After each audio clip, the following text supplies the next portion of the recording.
Hello again, I'm just checking in just to tell you guys where I am with the 2009 BMW 330D. You can notice that from my voice that I'm a little bit happier than I was before. That's because I've done a few tests, and that's what I'm going to talk to you about today.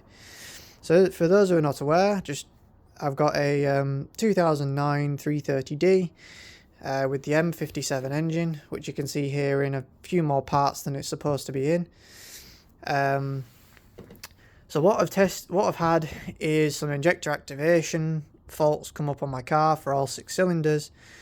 And what I wanted to test was the wiring harness that tracks all the way through here into the ECU. So I just wanted to tell you how you do that, because I've never found a video that tells you exactly what you're looking for when you do it.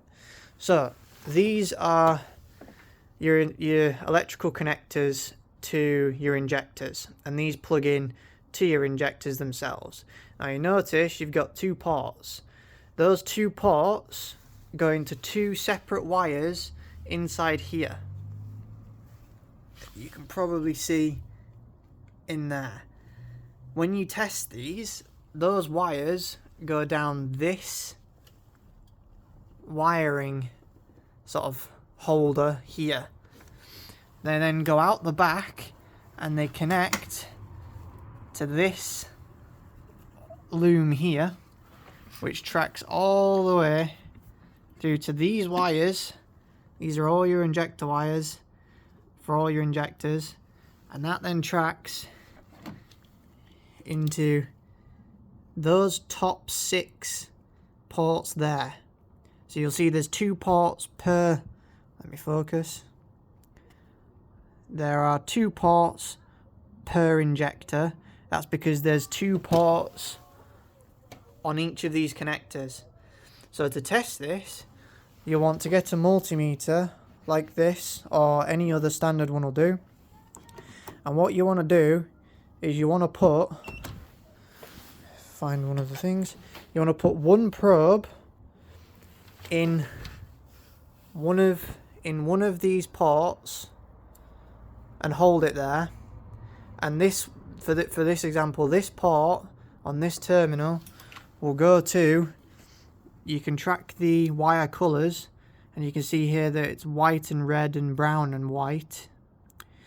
That is the exact same colour wires that are on this cylinder 1 injector. If you tracked it down here, the exact same colours, and all 6 injectors have their own colour coding, so you can track them appropriately. Track them back to here and plug in with the red probe.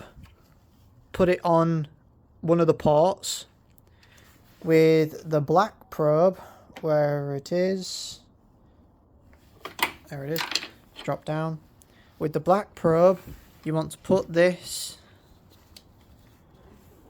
into the corresponding pin.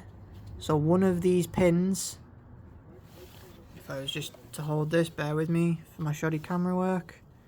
So if you put that into one of those pins that you track, if you can surely see what I'm doing, apologies for the hard shit. There you go. Put it into one of those pins that tracks, and you should get a continuity beep on this multimeter.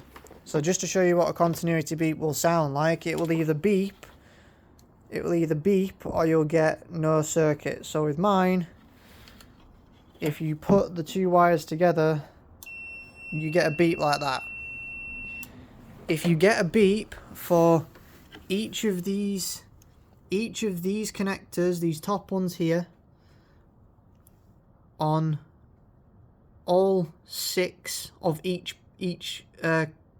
sort of bank, we'll call them, so the black one and the white one, because all these 2 things here, those are what drive your injectors basically. Those are the wire connectors that go from your ECU all the way through the wiring, all the way down to there, and to each of your electrical connectors for your injectors.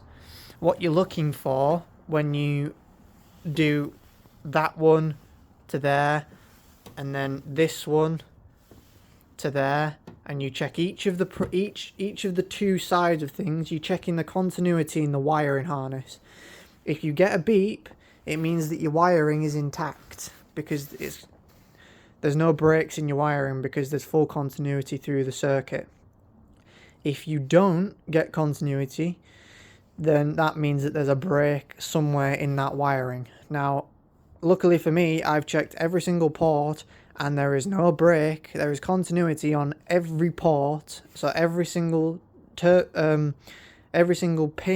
to terminal between the injectors and the corresponding wires, all the way down the six cylinders. So thankfully there's no breaks in my wires, but just in case anybody wanted to check, that is how you do it, and that is what you're looking for in here. Anything else other than continuity or low resistance, very low resistance, okay, will be a break in your circuit. Okay, hopefully that helps some of you people out that are trying to diagnose this stuff yourself. Let me know if this was any use to you guys.